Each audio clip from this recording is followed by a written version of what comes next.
पुणे स्थानिक स्वराज्य मतदारसंघामध्ये अर्ज भरण्याचा आजचा शेवटचा दिवस।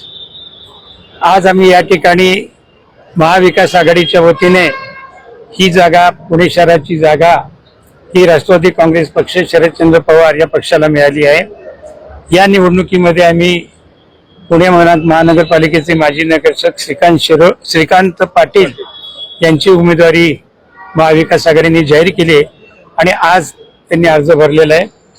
श्रीकांत पाटलांचा अर्ज भरण्याच्या पाठीमागे 50 वर्षाची आठवण आहे की श्रीकांत पाटील यांचे वडील पुणे शहराचे महापौर होते आणि याच मतदारसंघामधून, स्थानिक स्वराज्य मतदारसंघामधून ते विधान परिषदेवरती निवडून आले होते। त्यामुळे त्यांना या निवडणुकीचा एक वारसा आहे। त्यांच्याच बरोबर पर्यायी अर्ज म्हणून आम्ही पिंपरी चिंचवड महानगरपालिकेचे नगरसेवक तुषार कामते यांचा देखील अर्ज भरलेला आहे। असं म्हटलं जातं की ही निवडणूक राष्ट्रवादी विरुद्ध राष्ट्रवादी, असा प्रकार नाही। ही निवडणूक महाविकास आघाडी विरुद्ध महायुती अशी आहे। या निवडणुकीमध्ये शिवसेना, उद्धव बाळासाहेब ठाकरे, काँग्रेस पक्ष आणि आमचा राष्ट्रवादी पक्ष, तिन्ही पक्ष एकत्रितपणे जिद्दीने ही निवडणूक लढविणार आहे।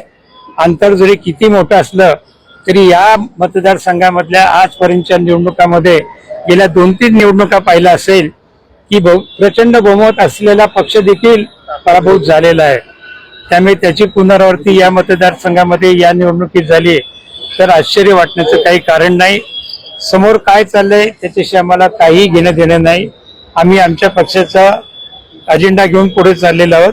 त्यामुळे महाविकास आघाडी ही शेवटपर्यंत निवडणूक लढवेल।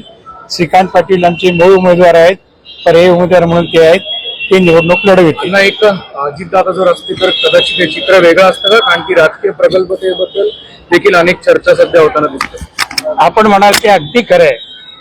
अजितदादा असते तर या निवडणुकीचं चित्र अतिशय वेगळं झालं असतं। अर्थात राष्ट्रवादी काँग्रेस पक्षाचाच आमदार झाला असता, हे तितकंच खरं आहे। केवळ हीच निवडणूक नाही तर महाराष्ट्रामध्ये होणाऱ्या इतर 16 निवडणुकांमध्ये देखील एक वेगळं चित्र पाहायला मिळालं असतं। पण दुर्दैवाने आज अजितदादा आपल्यामध्ये नाहीत। त्यांची आजही आम्हाला उणीव भासते। ते जर असते तर या ठिकाणी ही कदाचित निवडणूक त्यांनी बिनविरोध देखील करण्याचा प्रयत्न केला असता।